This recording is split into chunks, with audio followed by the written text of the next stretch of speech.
오늘은 빌립보서 2장 6절부터 8절까지 말씀을 통해서 세상의 길 그리스도의 길 첫 번째 시간입니다. 오늘부터 이제 제가 나눠드렸던 책자 32페이지까지 읽어오기로 하셨는데 한번 읽어보셨는지 모르겠어요. 네, 안 보셔도 괜찮습니다. 우리가 함께 배워볼 거니까요. 끝나고 나서 집에 가셔서 이제 복습 차원으로 다시 한번 더 읽어보셔도 되고요. 그리고 제가 앞에서도 말씀드렸지만 이게 신학생 시절에 쉬웠거든요. 근데 다시 보니까 이제 왜 어렵게 느껴지지? 제가 신앙이 더 깊어지면 깊어질수록 더 어렵다고 하던데 그렇게 느껴지는 것 같아요. 그때는 뭐 이거 별거 아니네 하고 쉽게 샥 읽어봤던 기억이 있는데 지금은 한 문장 한 문장을 그냥 넘길 수가 없겠더라고요. 그래서 굉장히 오랜 시간을 제가 반복해서 읽어보았는데요. 이 책 세상에게 그리스도에게 이 책을 가지고 한 3주 길면 이제 정리하는 시간까지 포함해서 4주 총 3가로 이제 구성되어져 있는데 4주까지 이렇게 나눠서 함께 살펴보도록 하겠습니다. 분량이 굉장히 짧아요. 그러니까 분량도 굉장히 짧은 책이지만 책 안에 담긴 내용은 우리네 신앙을 다시금 되돌아보고 점검해 볼 수 있도록 조언해주는 풍성한 내용을 담고 있다고 생각을 합니다. 제가 앞에서도 소개드렸지만 오래전에 읽었던 책이었는데 계속해서 수요일마다 우리가 책을 통해서 말씀을 나누고 있던 도중에 그때 신학생 시절에 은혜롭게 읽었던 기억이 나서 우리가 이제는 제자도의 삶에 대한 실체적인 어떤 지침이 될 수 있는 책을 찾다가 짧은 책이 좋으니까 이 책을 구하게 되었어요. 선택하게 되었습니다. 앞에 보시면 제가 신학생 때 읽었던 책은 원래 이렇게 생겼습니다. 3,500원밖에 안 했어요. 3,500원에 작은 이제 책이었는데 가격이 6,000원이 됐습니다. 디자인 바꿔놓고 신학생 시절에 3,500원짜리 책이 디자인 바꾸고 나서 6,000원이 되었는데 저도 덕분에 뭐 다시 한 번 더 읽어보게 되었어요. 이 책은 이 책이고 뭐 내용도 거의 똑같더라고요. 뭐 크게 안 바뀌었는데 다시 한 번 더 덕분에 책자를 한 주 동안 쭉 읽어보면서 말씀을 준비하는데 녹록지가 않더라고요. 비록 책자의 내용은 간단했지만 간략한 내용에 담긴 책의 내용과 문장이 소설을 읽듯이 읽히는 종류의 글이 아니었어요. 그러니까 헨리 나만이 굉장히 똑똑한 사람인데 문장도 일단 어렵고, 그러니까 또 담겨져 있는 것도 계속 쭉 읽어 나가야 되는 내용이 아니라 잠깐 멈추고 생각해야 되고, 잠깐 멈추고 곱씹어 봐야 되는 그런 어떤 내용을 담고 있어서 귀한 내용이지만 아마 성도님들이 읽기는 어려웠을 것 같다라는 예상을 하게 되었습니다. 한번 여쭤볼까요? 한번 읽어보셨습니까? 어떠셨어요? 쉽지는 않았어요. 전번 책보다 이게 저는 어려웠어요. 그렇죠. 네, 그렇죠. 네. 저번 책보다 어려웠고 아마 비슷한 내용이 마음이었을 거예요. 아마 좋은 내용은 좋은 내용인데 이게 뭘 말하고자 하는가 왔다 갔다 하는 부분도 있거든요.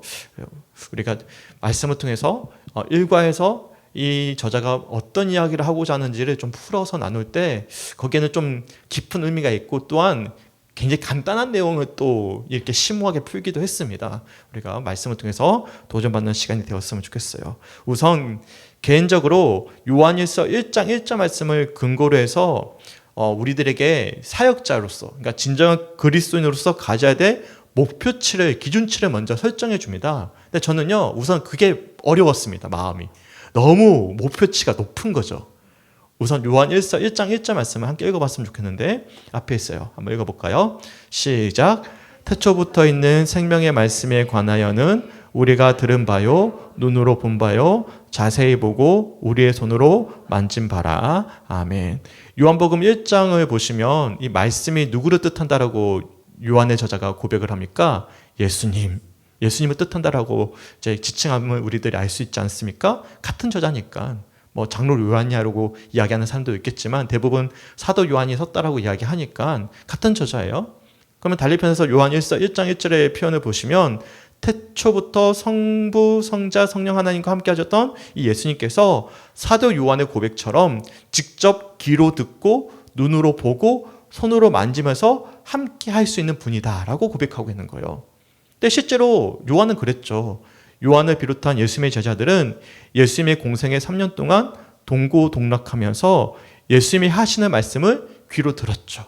눈으로 봤죠. 또한 오감으로 체험을 했습니다. 체감을 했어요.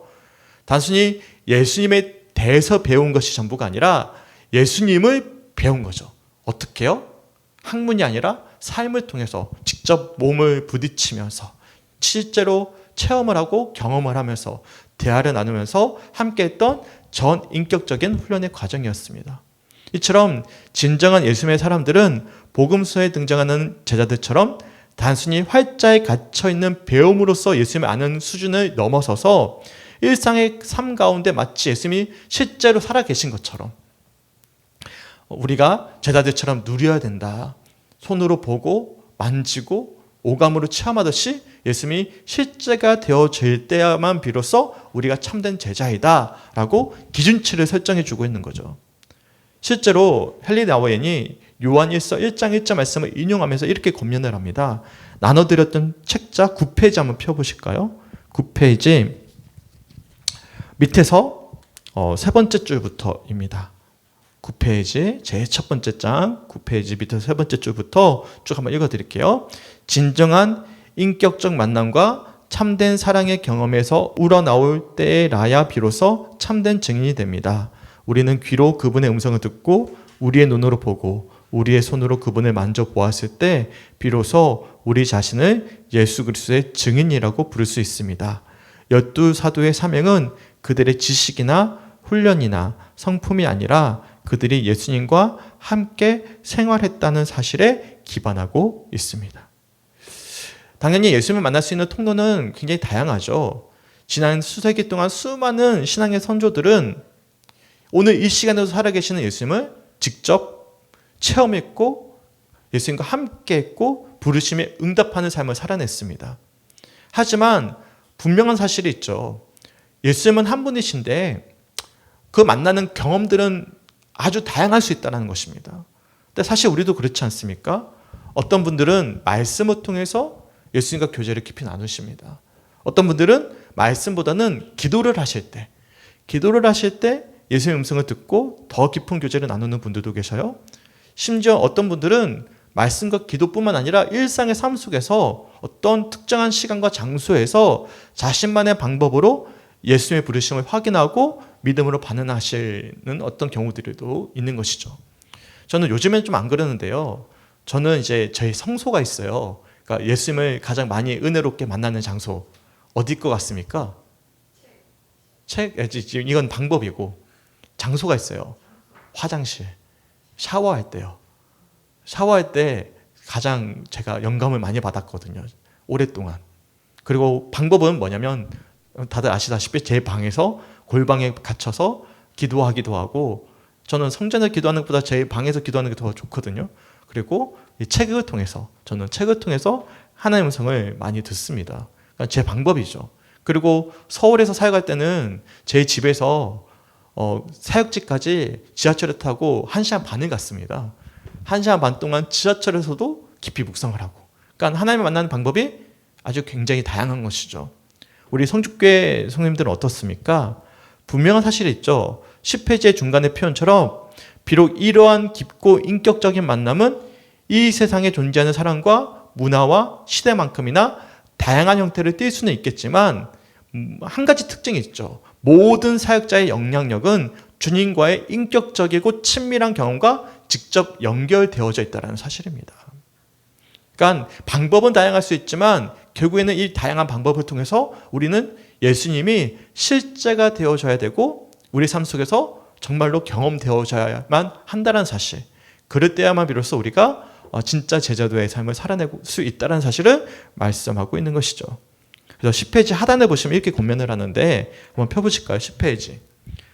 책자 10페이지 밑에서 세 번째 줄 한번 보실까요? 10페이지 밑에서 세 번째 줄 한번 읽어볼게요. 영적인 삶을 산다는 것은 주님과의 끊임없고 친밀한 교통 가운데 사는 것입니다. 그것은 보고 듣고 만지는 것입니다. 사역자로서의 삶은 이 세상 한가운데서 그분에 대해 증언하는 삶입니다. 감리교회 창시자인 웨슬리 목사님도 이 두 가지 가치를 굉장히 강조했는데 다 알고 계실 거예요. 한 가지는 순전한 마음이고 또 다른 한 가지는 단순한 시선입니다. 이 두 가지 믿음의 가치를 중요하게 여겼어요. 우리의 시선이 단순하지 않다면, 우리의 의도와 마음이 순전하지 않다면 우리는 예수님과 친밀한 동행을 가질 수 없다라고 강조하셨습니다. 그런데 나우엔도 마찬가지예요. 결국 영적인 삶을 산다라는 것은 주님과의 뭐 하는 거죠? 끊임없고 친밀한 교통 가운데 사는 모습임을 말씀하고 있는 것입니다. 만약에 우리가 그렇지 않다면 우리네 신앙은 그만 식어져 버릴 것입니다. 끊임없으면, 날마다 우리가 동행하지 않으면 뜨거웠던 첫사랑도 감격도 열정도 온데간데 없이 사라져 버리죠. 그리고 뭐 하는 거예요? 무미건조하게 의무적으로 어떤 책임감을 가지고 종교 생활을 영위할 수밖에 없다는 것을 강조하고 있어요. 그래서 나우엔이 11페이지에 보시면 어떻게 주의하며 당부하냐면, 우리의 사역이 인격적 만남에서 비롯되지 않는다면 그것은 따분한 일상이나 지루한 일거리로 전락하고 말 것이라고 경고하고 있어요. 그러니까 우리의 영적인 삶이 생명력 있는 사역과 연계되지 않는다면 그 역시 얼마 지나지 않아 내적 성찰이나 자기 분석으로만 그쳐 역동성을 잃어버릴 것이라고 경고합니다. 그러니까 생명력이 있는 사역, 그러니까 예수님과의 생명력 있는 관계가 이어지지 않는다면 이 배움도요, 뭐가 되는 거예요? 자기 성찰이나 어떤 학문으로 그칠 뿐이지 아무런 능력이 되지 않는다라는 것을 강조하고 있는 거예요. 그러면 이렇게 권면합니다. 14페이지 한번 펴보실까요? 14페이지. 14페이지 중간에 보시면 이런 문장이 있습니다. 짧은 문장인데 중간 약간 하단에 있어요. 한번 읽어드릴게요. 우리의 삶의 형태가 어떠하든 제자가 되라는 예수님의 부르심은 총체적이고 모든 것을 망라하며 모든 것을 포함하는 동시에 전적인 헌신을 요구합니다. 제가 이 문장을 읽다가 책을 딱 덮었어요. 딱 덮고 한참을 생각해 볼 수밖에 없었습니다. 과연 이러한 나우엔의 요구가 실제가 될 수 있을까? 우리에겐 과연 예수님의 부르심에 전적으로 응답할 수 있는 믿음이 있는 것일까? 이 모든 것을 망라하여 모든 것을 포함한 헌신을 내가 감당할 수 있을까? 이런 의문이 드는 거예요. 딱 읽다가 이 좋은데 이게 너무 과한 요구 아닌가? 이런 의문을 가지게 되는 거죠. 만약에 이런 의무감을 가지고 예수님을 바라본다면, 의무감이죠. 이렇게 해야 된다고 하니까. 그러면 이런 의무감을 가지고 제자가 되기로 결심한다면 예수님 시대에 누구보다도 철저하게 신앙생활을 하고자 애를 썼던 바리새인과 뭐가 다를까? 내가 열심히 해야 되니까. 말이야 예쁘게 포장이 되어졌지만 율법주의 신앙과 뭐가 다를까? 내가 이걸 이렇게 쫓아야 된다면 나에게는 이런 능력이 없는데. 우리 성축교회 성도들 어떻게 생각하십니까? 그냥 제가 딱 닫았어요. 닫고 나우엔의 도전을 어떻게 받아들여야 될까? 혹여나 턱하니 숨이 막히는 듯한 그래도 과도한 목표를 설정해 놓고선 이를 쫓아야만 하는 어떤 과중한 책임감을 짊어지게 만드는 주장처럼 여겨지진 않았는지, 저만 그렇게 여겼는지 모르겠어요. 저는 처음에는 이렇게 여겨지는 거예요. 읽다가 순간 이거 가능할까? 아니, 너무 과도한데? 무거운데? 심지어 11페이지를 보십시오. 11페이지를 보시면 이렇게 권면을 합니다. 12페이지에 보시면 13페이지에 있는 이제 내용을 12페이지 내용을 간략하게 정리했는데 한번 펴볼까요? 12페이지 중간부터 제가 한번 읽어드릴게요. 제가 봤을 때는 정말 여기서 딱 한 번 더 덮었는데요. 한번 읽어볼게요. 사실상 영적인 삶을 산다는 것은 살아있는 그리스도가 되는 것을 의미합니다. 최대한 그리스도를 닮으려고 애쓰는 것만으로는 충분하지 않습니다. 다른 사람들에게 예수님을 일깨워 주는 것으로도 충분하지 않습니다. 심지어 예수 그리스도의 말씀과 행적에서 영감을 얻는 것으로도 충분하지 않습니다. 오히려 영적인 삶은 우리에게 훨씬 더 철저한 요구를 합니다. 즉 영적인 삶은 시공간 안에서, 그러니까 지금 여기에서 살아있는 그리스도가 되는 것입니다. 처음에 이 문장을 읽다가 위기감을 느꼈어요. 내가 책을 잘못 선정했나? 도저히 우리 스스로는 다룰 수 없는 너무 높은 기준을 제시하는 것만 같아서, 저뿐만 아니라 성님들도 이게 어려웠겠다.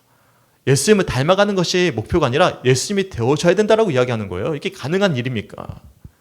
너무 과하진 않습니까? 어떻게 들려오십니까? 과하더라고요. 네. 이런 반응 보여주셔서 감사합니다. 근데 곰곰이 생각해 보면 예수님이 제자들이 이렇게 말씀하셨어요. 마태복음 7장 14절 말씀 함께 읽어볼까요? 시작. 생명으로 인도하는 문은 좁고 길이 협착하여 찾는 자가 적음이라. 아멘. 우리는 흔히 예수를 믿는다는 고백만으로도 충분히 구원에 이를 수 있다고 배워왔어요. 그리고 교회 열심히 출석하고 헌신하고 봉사하면 충분하다라는 평가를 받아왔습니다. 실제로 그런 분들이 여기 앉아 계십니다. 수요일 날 오신 분들은 대부분 정말 누가 봐도 그리스도인으로 열심히 하시는 분들이세요. 그래서 주변으로부터 신실하다라는 평가를 받기도 하고요. 어떨 때는 너무 과도한 것 아닐까라고 우려 섞인 어떤 이야기를 듣곤 합니다. 하지만 예수님이 뭐라고 말씀하십니까? 생명으로 인도하는 문은 좁고 길이 협착하여 찾는 자가 적을 것이다 라고 말씀하고 있는 것이죠. 왜냐하면 마태복음 10장 37절부터 39절까지 말씀을 보시면 예수님이 요구하시는 사항이 나후엔의 목표로 삼았던 목표만큼이나 굉장히 과중해 보이기 때문에 그래요. 함께 읽어봤으면 좋겠습니다. 마태복음 10장 37절부터 39절 시작. 아버지나 어머니를 나보다 더 사랑하는 자는 내게 합당하지 아니하고 아들이나 딸을 나보다 더 사랑하는 자도 내게 합당하지 아니하며 또 자기 십자가를 지고 나를 따르지 않는 자도 내게 합당하지 아니하니라. 자기 목숨을 얻는 자는 잃을 것이요 나를 위하여 자기 목숨을 잃는 자는 얻으리라. 세상에서 뭐가 제일 소중하십니까? 저희 아내에게 물어보면 저와 제 세 딸이겠죠. 가족이 제일 중요하지 않겠어요? 근데 이 가족보다 누구를 더 사랑해야 됩니까? 예수님을 더 사랑해야 된다라고 말씀하면 이게 얼마나 과중한 부담감이 됩니까? 더군다나 예수님이 지셨던 십자가를 우리 스스로 지고 따라야만 한다면 어떻습니까? 세상에서 제일 소중한 게 뭐예요? 자기 목숨이잖아요. 나 죽으면 끝이잖아. 자기 목숨이 제일 소중하거든요. 근데 이것을 포기하고 예수를 따라야 된다라고 말씀하고 있는 거예요. 그래야만 40절에 뭐라 말씀하시냐면 그래야만 너희가 나를 영접할 수 있다. 과연 우리가 스스로 이룰 수 있는 목표치입니까? 그래서 사실 책의 진도를 나가기가 어려웠어요. 왜 하필이면 내가 이 책을 선정했을까? 어떻게 말씀을 준비해야 될까? 염려와 걱정이 한가득 몰려왔습니다.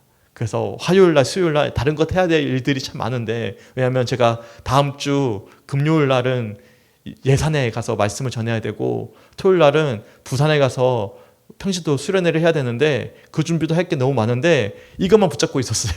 이거 어떻게 나눠야 될까? 딱 덮고 계속 묵상을 했어요. 왜냐하면 저 역시도요 자신이 없기 때문에 그래요. 저도 이런 목표치를 이룰 수가 없어요. 여전히 제 안에 제 자아가 펄펄 살아있거든요.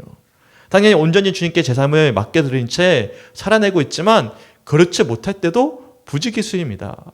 좀 전에 집사님이 어떤 일 때문에 내 신앙과 삶의 괴리감이 있어서 힘들었다 말씀하시는데 집사님의 문제겠습니까? 저도 마찬가지입니다. 제 자아가 살아있기 때문에 오늘처럼 성도님들이 많이 못 오셨잖아요. 어떤 마음이 몰려올까요? 스스로 막 자의합니다. 괜찮아. 좁은 길에 가고 있는 거야.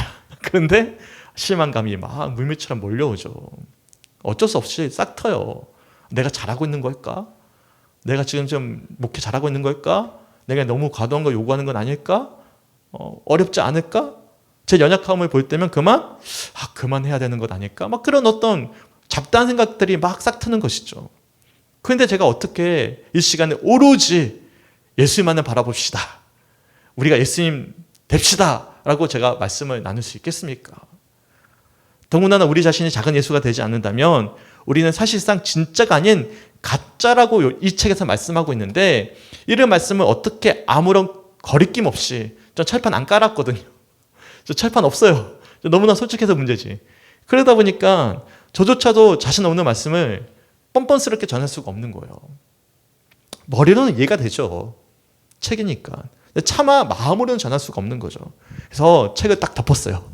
한참을 고민했습니다. 괜히 이거 내가 이거 선정해가지고 너무 고민 많이 한다. 그런데 나우엔이 이런 고민을 만든 이유가 있어요. 처음 이렇게 목표치를 높게 설정한 이유가 있습니다. 일부러 이런 고민을 하게 만든 거예요. 일부러. 의도적으로. 우리는 도저히 이룰 수 없는 목표치를 먼저 설정해 두고선 그 목표치에 스스로 도달할 수 없다는 막막함과 한계를 마주하게끔 책을 의도적으로 시작을 한 겁니다.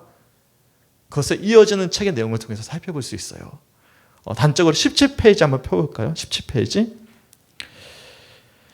17페이지 세 번째 문단입니다. 17페이지 세 번째 문단 제가 한번 읽어드릴게요. 문제는 개인 혹은 공동체로서 성장하려는 열망이 아니라 상향성 자체가 종교가 되는 것입니다. 우리는 이 종교로 인해 성공은 하나님이 우리와 함께 하시는 것을 의미하고 실패는 우리가 죄를 지었다는 것을 의미한다고 믿게 됩니다. 이렇게 되면 관건은 하나님이 내 편이신가입니다. 만일 그렇다면 그분은 우리로 하여금 이기게 하실 것이기 때문입니다.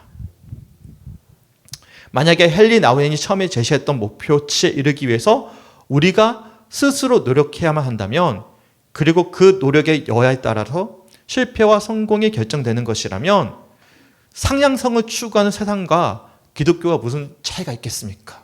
그렇지 않습니까? 세상은 철저하게 상향성을 추구합니다. 오늘보다 더 나은 내일을 꿈꾸고요. 조금이라도 발전해야 되고 성장하지 않으면 패배자로 치부하는 것이 세상입니다. 그렇지 않습니까? 어떻게든 방법, 수단 다 동원해서 남들보다 조금 더 높은 위치에 있어야만 하는 것이고, 조금 더 성장해야만 하는 것이고, 조금 더 성공해야만 우리는 만족함을 누리는 거예요. 그래서 남들보다 조금 더 좋은 집에 살아야 되고, 남들보다 좋은 차를 타야 되고, 남들보다 좋은 직장에 있어야 되고, 직장에서도 좋은 위치에 있어야만 하는 끝없는 상향성을 목표로 삼아서 추구하는 것이 세상입니다. 그리고 상대적으로 이러한 성취를 거두지 못하는 사람들을 패배자라고 인식하고 낙인 찍어버리는 것이죠. 마치 그런 패배자들은 어떤 사람이죠? 성공한 사람들이 도와줘야 되는 불쌍한 사람처럼 취급해버리는 거예요. 저는 이제 선교할 때 아이들이 올 때, 청년들 올 때 주의해 주거든요. 너희는 은혜 받으러 온 거지 불쌍한 사람 도와주러 온 거 아니라고. 처음에 제가 놀랐어요. 우리 교회 왔는데 그때는 지금 엉망이었거든, 더 교회가. 오자마자 애들이 굉장히 긍휼의 눈으로 저를 보는 거예요. 아, 불쌍한 사람 도와주듯이 온 거예요. 아니죠. 이건 세상이 보는 입장이지.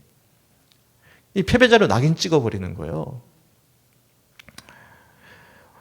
하지만 나웨는 그런 상향성을 추구하는 세상 가운데 우리가 실패함을 느낄 때, 그러니까 상향성을 추구하는 세상 속에서 우리가 신앙이든지 삶에서 실패감을 느낄 때, 그래서 그 실패 가운데서 하나님이 과연 내 편일까? 라고 고민하고 의문이 들 때 바로 그때 하나님이 역사하신다. 나는 실패했다. 나는 할 수 없다. 라는 사실을 인정할 때 그때 그분께서 우리를 이기게 하실 것이다. 라고 말씀하고 있는 거예요.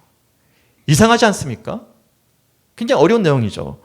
상향성을 추구하는 세상의 가치로 판단한다면 목표치에 이르지 못하는 이들은 철저한 패배자일 수밖에 없고, 당연히 그 가운데 자책하고 좌절해야만 하는 것이 마땅한 모습이죠. 그리고 그런 실패를 경험한 이들이야말로 사실상 죄인이죠. 근데 그런 실패감을 경험하고 죄인임을 인정할 때 그때야 비로소 하나님이 이기게 하신다는 주장. 세상 사람들이 이해할 수 없는 이율배반적인 주장입니다. 근데 분명한 사실이 하나 있어요. 예수님은 이처럼 우리가 할 수 없기 때문에 달리 편에서 상향성을 추구하는 세상 가운데 철저하게 우리가 모두 다 패배했기 때문에 하향하셔서 이 세상 가운데 오신 분이라는 사실입니다. 이러한 소식이 바로 복음의 소식이고, 이러한 소식이야말로 우리에게 말로 다 할 수 없는 은혜이자 축복이라고 할 수가 있는 것이죠.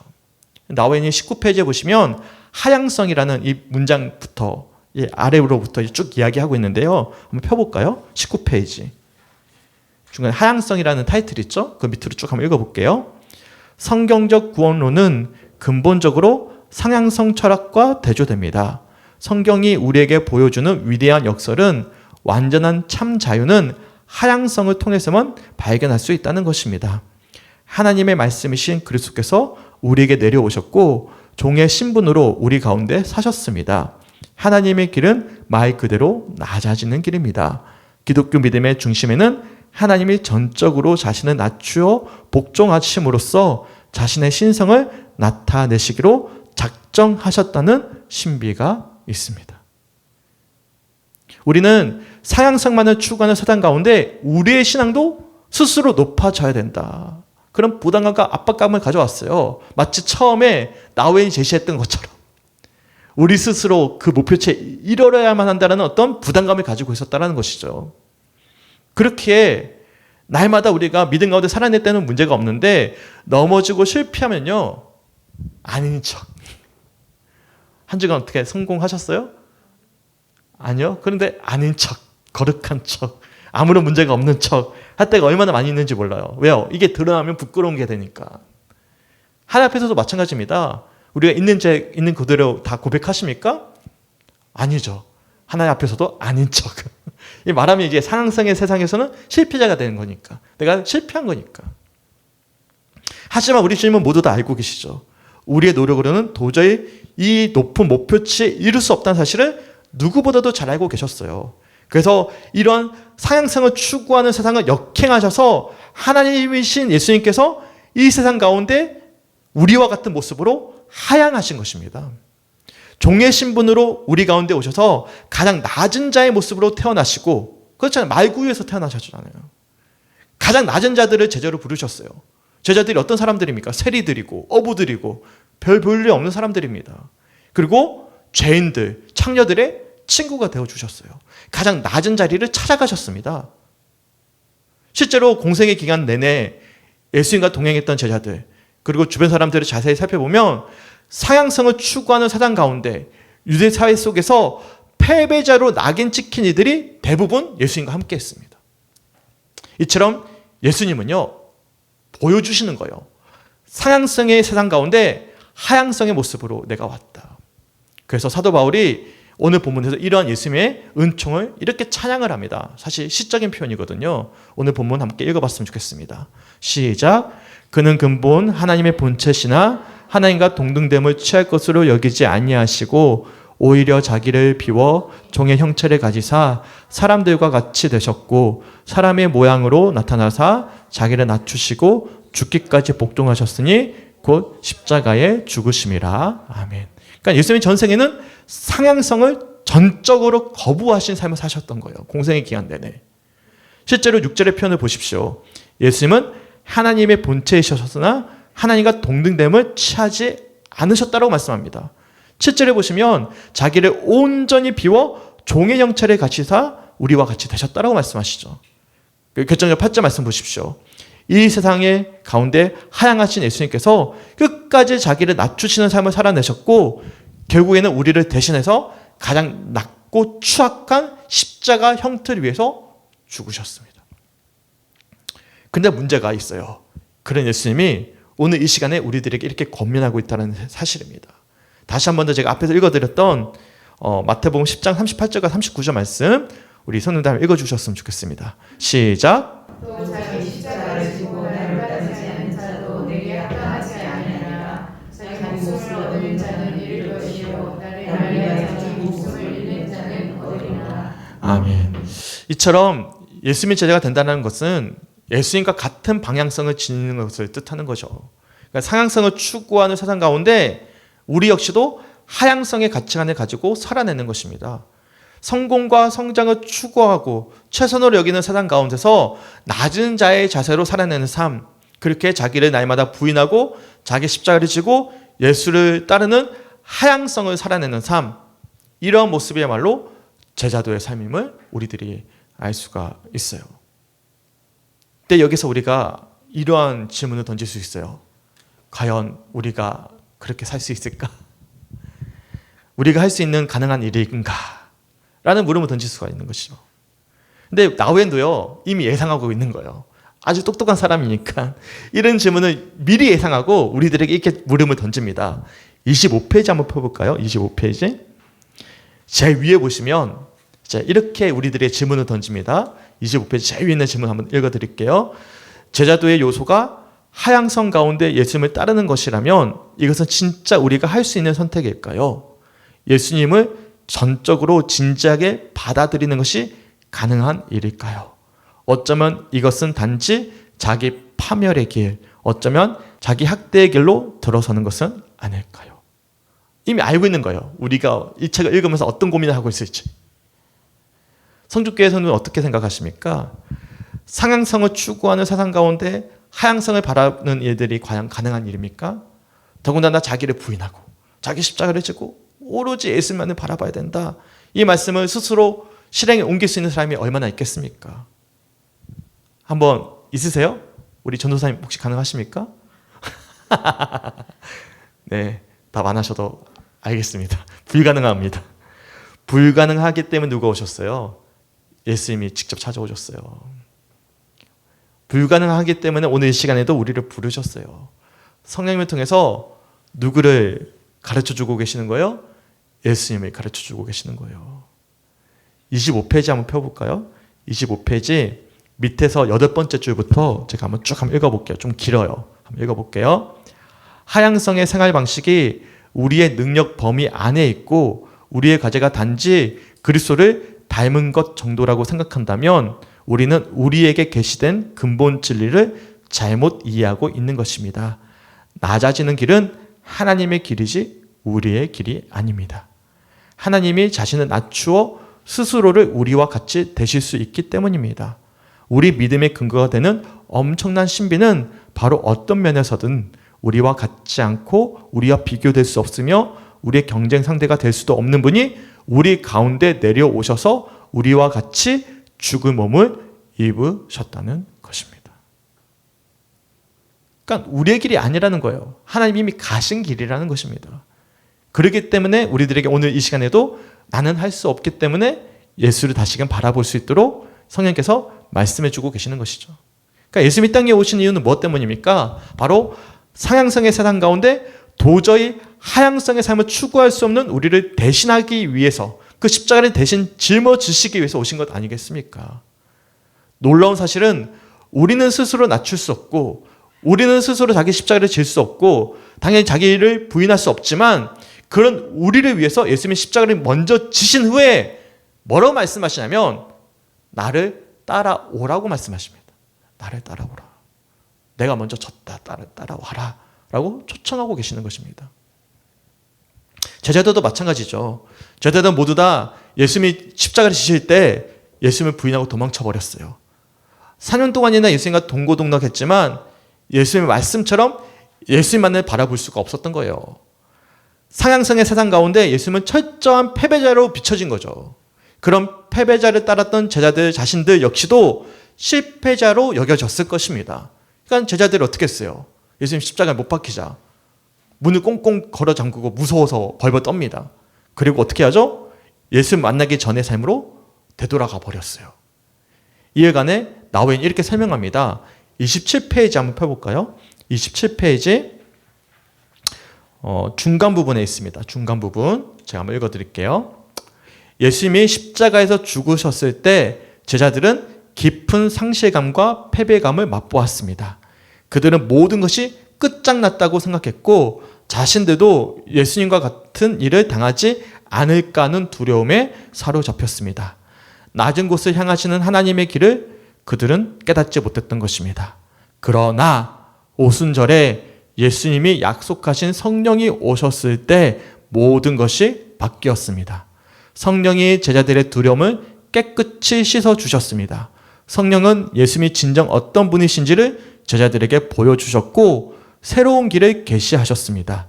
또한 제자들에게 십자가의 길, 즉 낮아지는 길을 구원의 길로 온 세상에 선포할 수 있는 능력을 주셨습니다. 예수님도 이렇게 말씀하시죠. 살아생전에 제자들에게 요한복음 16장 13절과 14절을 보시면 이렇게 강력하게 말씀하십니다. 우리 한 목사님 읽어봤으면 좋겠습니다. 시작. 그러나 진리의 성령이 오시면 그가 너희를 모든 진리 가운데로 인도하시리니 그가 스스로 말하지 않고 오직 들은 것을 말하며 장래 일을 너희에게 알리시리라. 그가 내 영광을 나타내리니 내 것을 가지고 너희에게 알리시겠음이라. 아멘. 십자가를 지신 예수님을 보면서 부인하고 도망쳤던 제자들은 부활의 예수님을 만납니다. 상향성의 세상에서 가장 낮은 하향성의 패배 가운데 숨지셨던 예수님께서 사흘 만에 부활하셔서 제자들을 찾아오신 것이죠. 상향성의 세상에서 상향성을 정복하는 놀라운 기적이 예수님의 부활 가운데 이루어진 것입니다. 더군다나 예수님이 승천하셨어요. 제자들이 한 자리에 모였습니다. 그리고 예수께서 가르쳐 주셨던 것처럼 진리의 성령이 오시기를 간절히 간구하면서 그 진리의 성령께서 모든 진리 가운데로 인도해 주실 것임을 소망하면서 그들이 한 자리에 모여 기도하기 시작했어요. 그러자 나우엔의 주장처럼 오순절에 예수님이 약속하신 성령이 오셨을 때 제자들의 모든 것이 바뀌었습니다. 성령이 제자들의 두려움을 깨끗이 씻어 주었습니다. 성령은 예수님이 진정 어떤 분이신지를 제자들에게 보여주셨고 새로운 길을 계시하셨습니다. 또한 제자들에게 십자가의 길, 즉 낮아지는 길을 구원의 길로 온 세상에 선포할 수 있는 뭐도 주셨죠? 능력도 주셨다라고 말씀하고 있어요. 그리고 우리들에게 이렇게 권면합니다. 책자 30페이지 한번 펴볼까요? 30페이지 밑에서 7번째 줄부터 한번 읽어보겠습니다. 7번째 줄 30페이지 마지막 읽어드릴 문장이에요. 읽어드릴게요. 십자가의 길, 즉 하나님의 하향성은 우리가 예수님을 닮으려는 노력 때문이 아니라 우리가 그리스도의 영에 의해 살아있는 그리스도로 변화되기 때문에 우리의 길이 됩니다. 영적인 삶이란 우리 속에 있는 그리스도의 영의 삶입니다. 이 삶은 우리로 하여금 연약한 가운데 강하게, 사로잡힌 가운데 자유롭게, 고통 가운데 즐겁게, 가난한 가운데 부요하게 해줍니다. 또한 상향성의 사회 한가운데 살면서 구원에 이르는 낮아지는 길을 가게 해줍니다. 그러니까 그리스도의 길을 가는 것은 내 노력으로 가는 것이 아니죠. 내 안에 계시는 누가 살아내게 하시는 길입니까? 성령 하나님이 내 삶을 변화시켜 가시고 살아내게 하시는 길임을 우리들이 알 수가 있는 거예요. 결국 세상의 길이 아니라 그리스도의 길을 따를 수 있는 근원은 어디서 비롯됩니까? 상향성의 세상 가운데 하향성을 추구할 수 있는 능력은 어디서 비롯되는 것이죠? 어떻게 우리는 예수님을 쫓아갈 수 있고 자기를 부인할 수 있고 자기의 십자가를 지고 예수님을 따를 수가 있습니까? 예수님 우리들에게 이렇게 말씀하시죠. 제가 요한복음 15장 1절과 2절 말씀을 풀어서 읽어드릴게요. 나는 참 포도나무요 내 아버지는 농부라. 물은 내게 붙어있어 열매를 맺지 아니하는 가지는 아버지께서 그것을 제거해 버리시고 물은 열매를 맺는 가지는 더 열매를 맺게 하려 하여 그것을 깨끗하게 하시느니라. 아멘. 오늘 이 시간에도 성령께서 말씀을 통해서 예수님을 가르쳐주고 계시죠. 어디에 붙어있으라고? 예수님께 붙어있으라고. 그러면 오늘 이 시간에 예수님께서 우리 가운데 하향하셔서 우리와 함께하고 계신다는 사실을 재확인시켜 주실 것입니다. 그렇게 우리를 위해 이 땅에 오셨고 지금 이 시간에도 우리 가운데 일하고 계신다는 사실을 오늘 이 예배를 통해서 다시 한 번 더 기억나게 하시는 것이죠. 우리 신앙의 선조들이 참 지혜로운 것 같아요. 왜 하필이면 수예배일까? 화요일도 아니고 목요일도 아니고 금요일도 아니고 일주일에 딱 중간 딱 점검하게 하는 거예요. 다시금 붙어있게 하는 것이죠.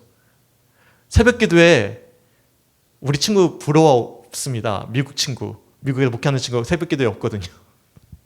세상에서 제일 어려운 게 새벽 기도예요. 제일 어려워요. 저 아침에 정말 힘듭니다. 저 밤 12시, 1시도 깨어있는 게 편한데요. 새벽은요, 너무 힘들어요. 근데 왜 새벽 기도가 있었을까요? 아, 진짜 신실하신 분들이에요. 내 힘으로 안 되니까. 내 힘으로 하루를 버티는 게 힘드니까. 성령께서 함께 하실 것임을 새벽을 통해서 그들이 찾고 간구하면서 우리의 교회가 부흥하게 된 것입니다. 근데 지금 교회가 다 어려워요. 왜요? 이 신앙을 다 잃어버렸기 때문이죠. 일주일에 딱 한 번 머리로 이해하는 신앙 속에서 감정의 느낌으로 고백하는 신앙 속에서 그래 은혜 받았어. 그리고 또 한 주간은 예수님과 저 먼 삶을 살아내다가 또 와서 또 주일날 또 예배드리고 가고. 그러니까 우리가 누구의 의지대로 살기 때문에 그렇죠? 내 의지대로 살기 때문에 도리어 뭐가 강조됩니까? 윤리가 강조돼요. 교회 내에서. 기독교 윤리가 강조됩니다. 기독교 윤리가 강조되면 안 되죠. 윤리로 어떻게 기독교가 성립이 됩니까? 은혜로 기독교 윤리가 이어지는 것이 정복이 되는 거거든요. 그러니까 저도 윤리를 강조하는 사람이지만 이게 불가능한 일입니다. 그러니까 우리가 뭐가 이상해지고 있는 거예요. 머리는 커지는데 실상 우리가 예수님과 붙어있는 삶은 멀리하고, 새벽에 오세요, 수요일 날 오세요, 왜 이렇게 강요하세요? 그런데 또 윤리는 강조하고, 이게 뭔가 이상한 거죠. 그러니까 교회가 부흥하기보다 쇠퇴해져 가고 있는 것입니다. 그렇기 때문에 우리가 오늘 이 시간 붙잡아야 될 말씀은 무엇입니까? 오늘 이 시간 그런 실패한 우리를 위해서 하향하신 우리 예수 그리스도, 그것을 가르쳐 주시는 성령 하나님을 의지하면서 어디에 붙어 있는 거죠? 네, 그리스도께 딱 붙어 있을 때 우리가 할 수는 없지만 하게 하시는, 닮아가게 하시는 그 은혜 속에서 우리가 살아낼 수 있음을 기억하셨으면 좋겠어요. 그래서 오늘 본문 다시 한번 더 읽어봤으면 좋겠습니다. 시작. 그는 근본 하나님의 본체시나 하나님과 동등됨을 취할 것으로 여기지 아니하시고 오히려 자기를 비워 종의 형체를 가지사 사람들과 같이 되셨고 사람의 모양으로 나타나사 자기를 낮추시고 죽기까지 복종하셨으니 곧 십자가에 죽으심이라. 아멘. 이 말씀 기억하시고 지금도 가장 낮은 자의 모습으로 실패한 우리 마음 가운데 성령 하나님을 통해서 그 예수님을 알려주고 계십니다. 믿으십니까? 그리고 그 은혜 붙잡고 집에 돌아가셔서 평안한 밤 되셨으면 좋겠어요. 자기 자책하지 마시고 이 시간 위로하시는 주님의 은혜 가운데 평안히 가셨으면 좋겠습니다. 33페이지에 보실까요? 33페이지에 보시면 친절하게 이 책의 이 저자가 이 편집자겠죠? 정리를 해놓은 게 있습니다. 쭉 묵상 및 토론 문제가 딱 나오는데요. 네 번째 질문 잘 정리했더라고요. 우리가 마지막으로 네 번째 질문 함께 붙잡고 읽고 기도했으면 좋겠어요. 한번 읽어볼까요? 한 목소리 한번 읽어볼게요. 시작. 저자는 하향성의 길은 우리의 노력에 의한 것이 아니라 우리가 그리스도의 영에 의해 살아있는 그리스도로 변화되기 때문에 우리의 길이 된다고 말한다. 우리를 이 길로 부르신 주님께 감사하면서 성령께서 계속 우리의 걸음을 인도해 주시기를 기도하라. 아멘. 믿으십니까? 성령에 의해서 우리가 그리스도로 변화되어져 간다. 그러니까 우리의 길로 부르신 주님께 감사하면서 성령 하나님께서 계속 우리의 걸음을 인도해 주시기를 소망하면서 함께 동행할 수 있는 우리 성죽교회 성도들이 되셨으면 좋겠어요. 그래서 찬송가 191장에 보시면 이렇게 고백을 합니다. 내가 매일 기쁘게 순례의 길 행함은 주의 팔이 나를 안보함이요. 내가 주의 큰 복을 받는 참된 비결은 주의 영이 함께함이라. 성령이 계시네. 할렐루야 함께 하시네. 그 다음 표현을 잘 보세요. 좁은 길을 걸으며 밤낮 기뻐하는 것 뭐가 함께하기 때문이죠? 주의 영이 함께함이라.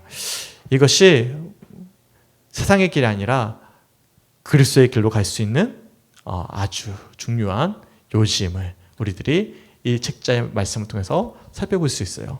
그러니까 소명이 뭐죠? 예수님 닮는 삶을 살아내는 거예요.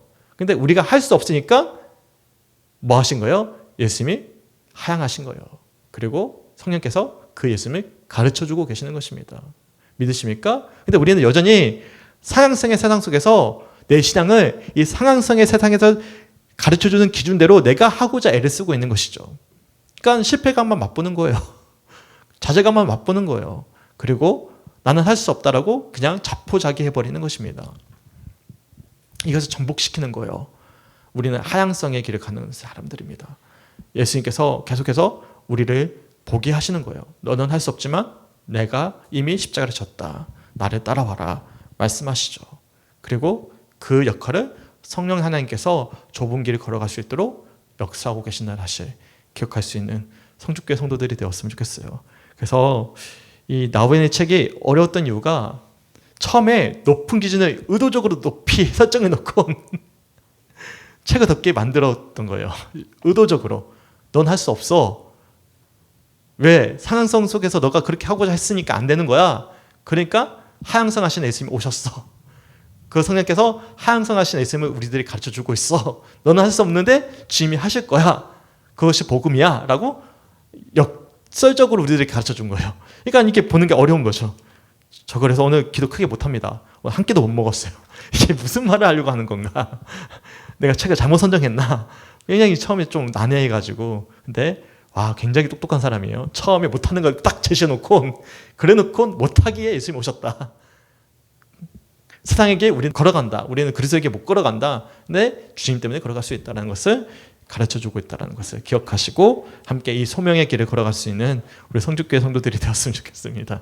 그래서 우리 찬송가 191장 함께 찬양했으면 좋겠는데, 찬송가 191장 함께 찬양하시고 함께 이 가사의 고백이 우리의 고백이 되었으면 좋겠어요.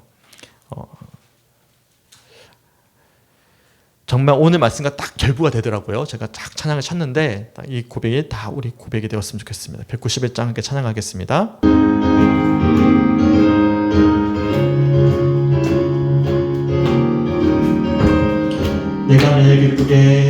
내가 매일 기쁘게 순례의 행함은 주의 팔이 나를 안보함이요.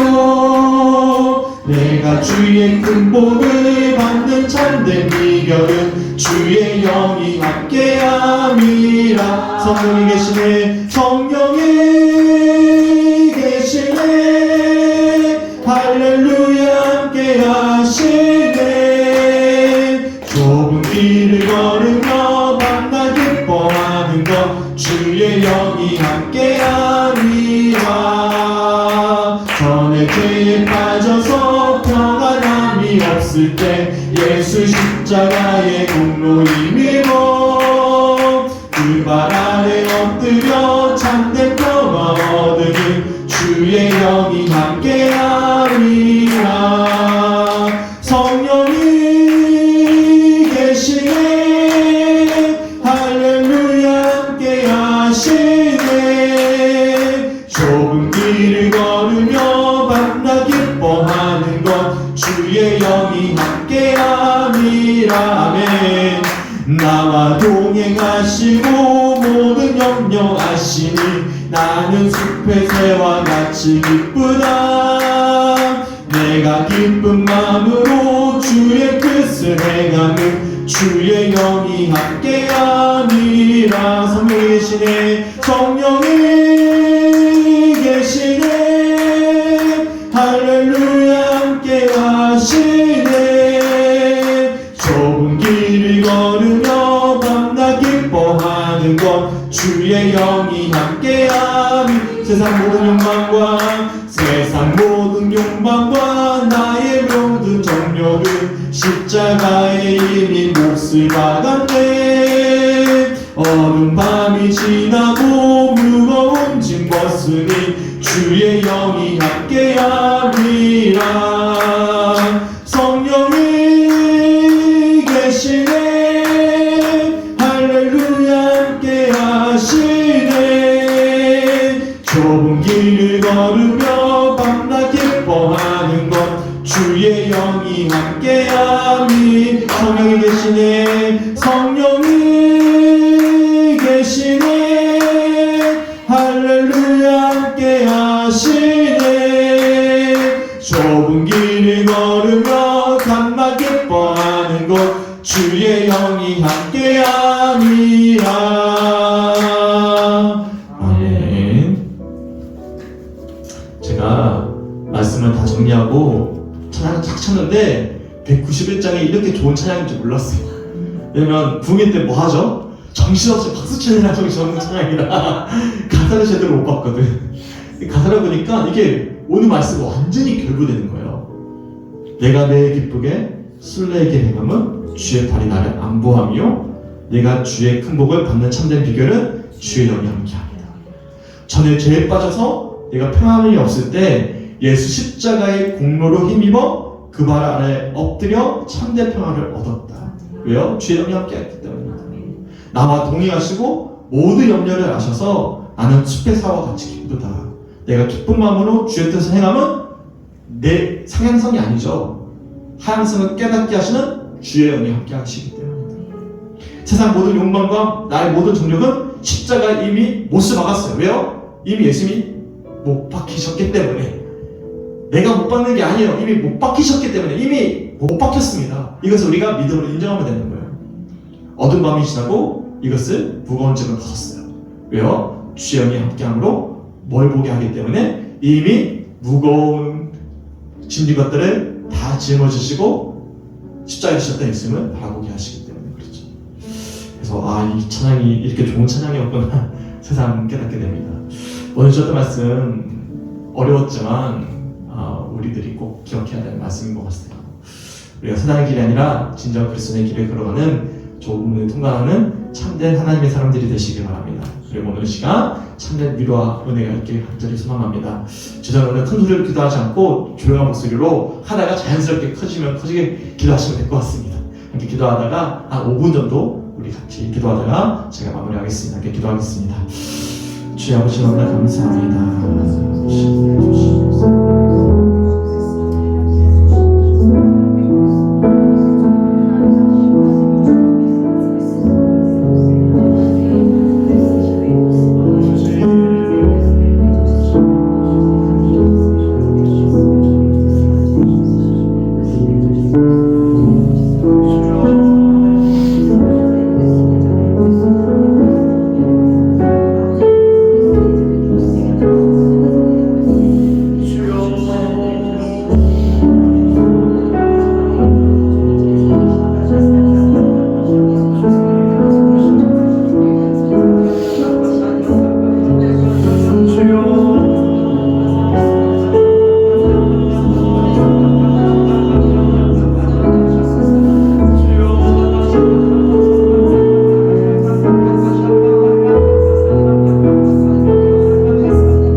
하나님 너무나 감사합니다. 수요일날 참 어려울 수 있는 말씀이지만 하나님 지혜를 주시고 어떤 아버지 은혜를 주셔서 말씀을 나누게 하심에 감사합니다. 나는 할 수 없지만 그런 나를 위해서 가장 낮은 자의 모습으로 이 땅에 오셔서 나의 무거운 모든 짐을 대신 짊어지시고 죄된 우리의 모든 패배감을 다 짊어지시고 우리의 죄악된 모습까지도 죄책감까지도 짊어지시고 십자가 이미 못 박히셔서 죽으셨던 그 주님의 놀라운 사랑과 은혜를 다시 한 번 더 바라봅니다. 주님의 십자가를 온전히 의지하면서 주님의 그 놀라운 사랑 가운데 거하게 하시고 주님 정말로 우리는 할 수 없지만 이미 예수께서 행하셨던 손취하셨던 것들을 그 언약을 바라보면서 우리가 믿음의 경주를 다할 수 있도록 인도하여 주시옵소서. 성령 하나님께서 이 시간 가운데 말씀하여 주셔서 우리 가운데 이미 찾아오신 예수님을 다시 한 번 더 마음 가운데 새기게 하시고 그 은혜를 마음 가운데 다시 한 번 더 기억하게 하시고 그 은총 가운데 머물게 하시니 감사합니다.